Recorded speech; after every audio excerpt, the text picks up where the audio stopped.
A gente vai estudar a partir de agora propriamente o conceito de probabilidade.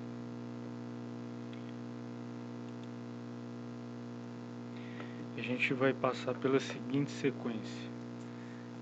Primeiramente, a gente vai tentar definir probabilidade, né, de uma maneira não tão formal.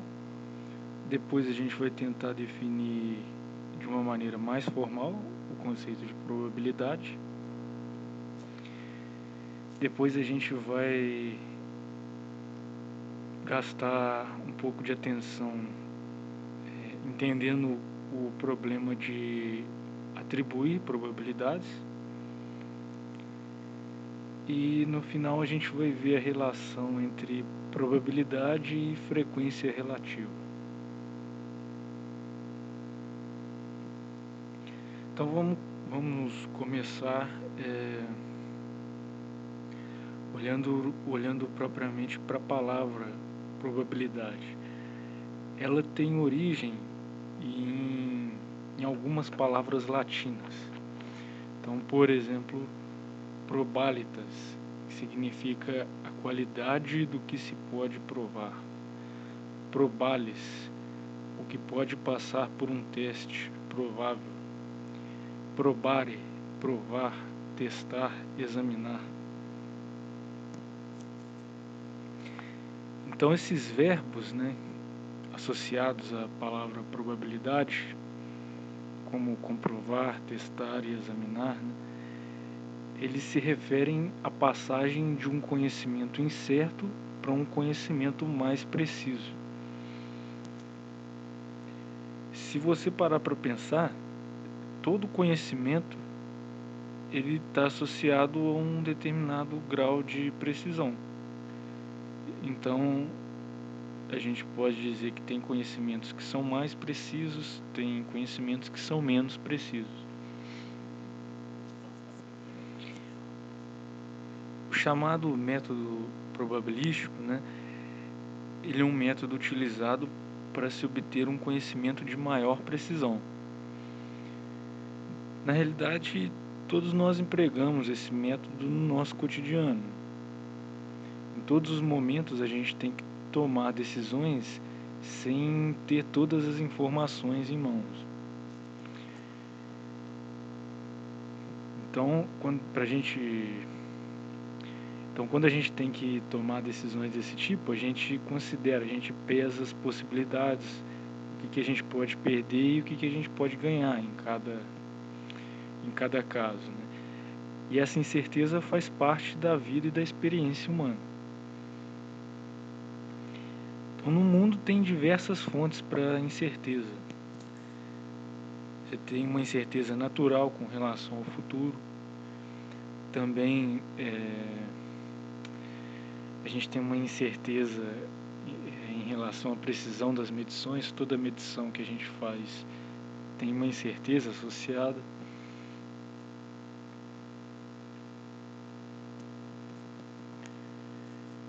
Teve um período histórico que começou um esforço de formalizar esse método até então intuitivo. Esse esforço começou principalmente no século XVII. E a gente vai ver a teoria, pelo menos a parte inicial da teoria que foi formulada a partir de então.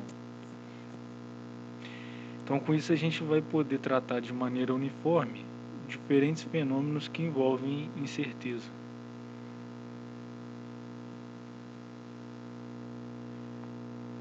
Então, vamos começar com um exemplo bem simples de como funciona um método probabilístico. Então, suponha que vamos lançar um dado de 6 faces 2 vezes. Quão provável é obter 2 resultados iguais? Ou seja, sair nos 2 lançamentos 2 faces número 4 ou 2 faces número 2. Será que é mais provável que saia faces diferentes nos 2 lançamentos? Então, aqui para facilitar, a gente vai dividir em 3 passos, basicamente. Então, o primeiro passo que a gente vai fazer vai ser listar todas as possibilidades. Então, quais são as possibilidades aqui, né? Então, vamos começar com as faces de menor valor. Então, por exemplo, pode sair 2 vezes a face 1, pode sair primeiro a face 1, depois a face número 2. Então, a gente vai denotar esses lançamentos com esses pares ordenados aqui. Então,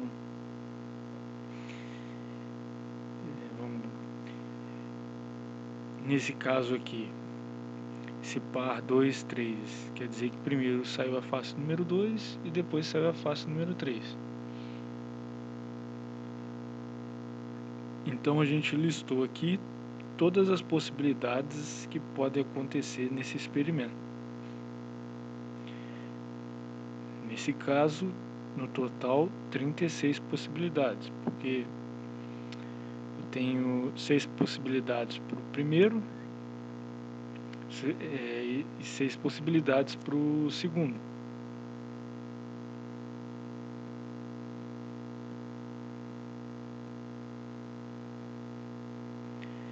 Então, uma vez que a gente escreveu todas as possibilidades, a gente passa para o segundo passo, que vai ser a gente atribuir valores numéricos para cada uma dessas possibilidades. Ou seja, a gente vai atribuir as probabilidades. Então, não tem uma única maneira da gente atribuir esses valores, né?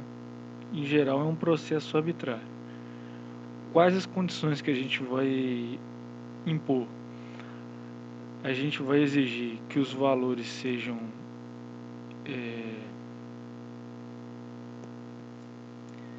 na realidade sejam valores não negativos, aqui tá errado, e que a soma de todos eles seja 1. A maneira mais simples de fazer isso aqui é eu colocar a probabilidade 1 sobre 36 para cada probabilidade 1 sobre 36 avos para cada possibilidade. Como eu tenho 36, quando eu somar vai dar 36 vezes 1 sobre 36, que é 1.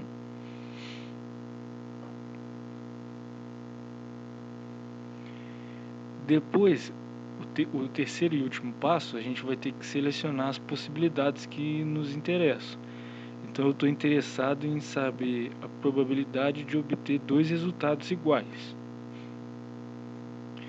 Então, a gente vai voltar aqui no conjunto de possibilidades e vai separar as possibilidades que têm 2 resultados iguais. Então, por exemplo, aqui 1, 2, 2, 3, 3, 4, 4, 5, 5, 6, 6. Então eu tenho 6 resultados aqui em que tenho dois lançamentos iguais. Então a gente separou o nosso conjunto de interesse aqui.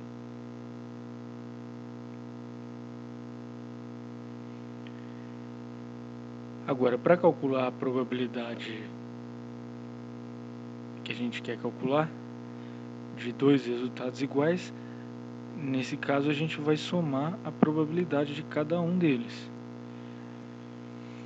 Então, a probabilidade de se obter 2 resultados iguais vai ser a probabilidade de sair 1, mais a probabilidade de sair 2, 2, mais a probabilidade de sair 3, 3, assim por diante. Então, no caso, vai ser 6 vezes 1 sobre 36, que dá 1/6. Então, a gente separou esse processo em 3 passos. Então, nós vamos rever agora esses passos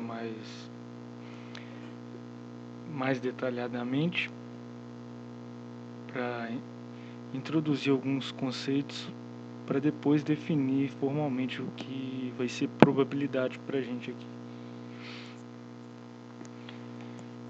Então, os 3 passos são listar ou contar as possibilidades, atribuir os valores, né, de probabilidade e, por fim, selecionar o nosso conjunto de interesse. Então a gente está assumindo que nós estamos lidando com um fenômeno relacionado a várias possibilidades.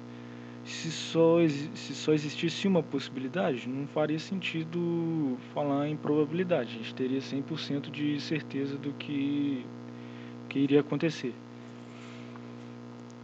Então, quando a gente tem um fenômeno associado a uma incerteza, a gente chama de fenômeno aleatório.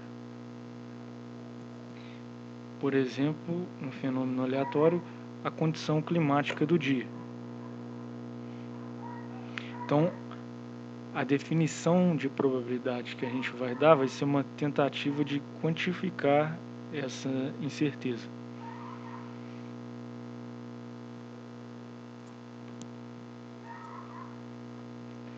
Um tipo específico de fenômeno aleatório são os experimentos que podem ser repetidos em condições similares, mas que, devido à incerteza associada, produzem resultados diferentes. Esse tipo de experimento é chamado de experimento aleatório. Um exemplo de experimento aleatório é o lançamento de uma moeda. Geralmente, quando a gente repete, a gente produz resultados diferentes. Então a gente lança praticamente com a mesma força, da mesma maneira, mas às vezes sai cara, às vezes sai coroa. O conjunto de todas as possibilidades de um experimento ou de um fenômeno aleatório é chamado de espaço amostral e é denotado pela letra grega maiúscula ômega. No exemplo do lançamento de um dado apenas, o espaço amostral seria cada uma das 6 faces. Então seria 1, 2, 3, 4, 5, 6. Uma vez que a gente define o espaço amostral, o segundo passo seria atribuir os valores que correspondem à probabilidade. Só que, na realidade, para quais objetos a gente tem que definir esses valores? Então vamos pensar no exemplo mais simples do lançamento de um dado. Se a gente tivesse interessado, por exemplo, na probabilidade de sair a face 5.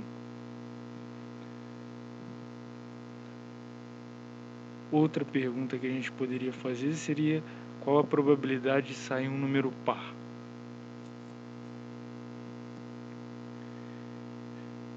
Então, cada pergunta que a gente formula sobre o experimento, a gente pode associar um subconjunto do espaço amostral e vice-versa.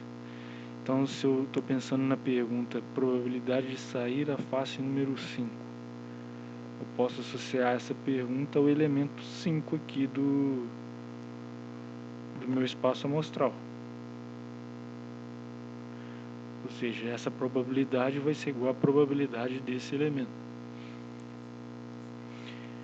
Por outro lado, a pergunta é probabilidade de sair um número par. Ela está associada ao subconjunto aqui 2, 4, 6, que são as faces pares aqui do espaço amostral. Então essa probabilidade seria a probabilidade desse subconjunto. Então, na realidade, o que a gente deseja é atribuir probabilidades aos subconjuntos do espaço amostral para responder esse tipo de pergunta. Então, os subconjuntos do espaço amostral são chamados de eventos aleatórios. É a eles que desejamos atribuir as probabilidades. Então, cada pergunta que a gente pode fazer sobre o experimento corresponde a um evento aleatório. Então, a nossa função de probabilidade, ela vai ter que atribuir a cada subconjunto do espaço amostral, aqui está denotado o conjunto das partes, que a gente já viu, um valor real, né? Na realidade um valor entre 0 e 1. Então, quais propriedades que a gente vai exigir para a função aqui de probabilidade? Então, os valores que ela assume estão entre 0 e 1, e a probabilidade de todas as possibilidades deve valer 1, ou seja, a probabilidade de todo o espaço do ômega tem que ser igual a 1.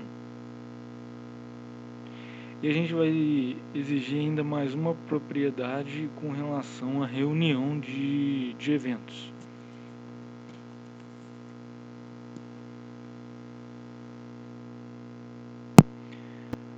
A gente está associando os eventos aos subconjuntos. E lembra que a gente pode fazer operações com os conjuntos. A gente tem, por exemplo, reunião de dois conjuntos, interseção de dois conjuntos. Então, para a gente entender essa propriedade que a gente deseja, vamos pensar no exemplo do lançamento de um dado. Então vamos definir aqui 3 eventos: evento A, evento B, evento C. O evento A, sair a face número 4 ou a face número 3. Eu posso associar a esse evento o subconjunto do espaço amostral 3 e 4. O evento B, sair a face número 5. Eu posso associar a esse evento aleatório o subconjunto do espaço amostral dado pelo elemento 5. O evento C, sair um número par. Eu posso associar a esse evento o subconjunto 2, 4, 6. Agora, uma vez que eu defini esses eventos, faz sentido eu pensar na probabilidade de A reunião B ou de A interseção C? Se a gente pensar em termos de conjunto, A reunião B vai ser o conjunto 3, 4 reunião com o conjunto 5. Daria o conjunto 3, 4, 5, que corresponderia ao evento sair a face número 4, ou a face número 3, ou a face número 5. Se a gente pensasse em termos de conjunto, A interseção C seria o conjunto 3, 4, interseção com o conjunto 2, 4, 6. Seria o conjunto formado pelo elemento 4. Ou seja, que equivale ao evento sair a face número 4 ou sair a face número 3 e a face número 2, ou o número 4 ou o número 6. Ou seja, quando a gente tem reunião, a gente está usando a conexão ou. Quando a gente tem interseção, a gente está usando a conexão e.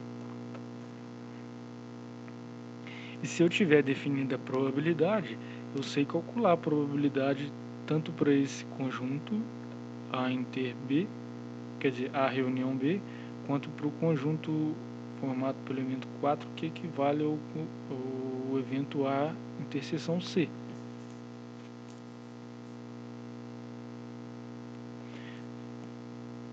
Então, a operação de interseção está relacionada à conjunção e a operação de reunião está relacionada à conjunção ou. Então, intuitivamente, a gente espera que, por exemplo, a probabilidade de sair a face 3 ou a face 4 seja dada pela soma das probabilidades, ou seja, a probabilidade de sair ou 3 ou 4 seja igual à probabilidade de sair 3 mais a probabilidade de sair 4. E a gente pode esperar isso sempre que a gente estiver lidando com dois conjuntos disjuntos, ou seja, nesse caso, a interseção do conjunto formado pelo elemento 3 com o conjunto formado pelo elemento 4 é vazia. Então, sempre que eu tiver essa propriedade, os conjuntos forem disjuntos, a probabilidade aqui da reunião deles vai ser a soma das probabilidades. Então, agora com essas propriedades que a gente citou, a gente pode definir formalmente probabilidade. Então, probabilidade para a gente vai ser uma função real que sai do conjunto das partes do espaço amostral e assume valores reais. E deve verificar as propriedades, assumir valores entre 0 e 1, probabilidade de todo o espaço amostral tem que ser 1, e se eu tenho dois eventos disjuntos, a probabilidade da reunião tem que ser a soma das probabilidades.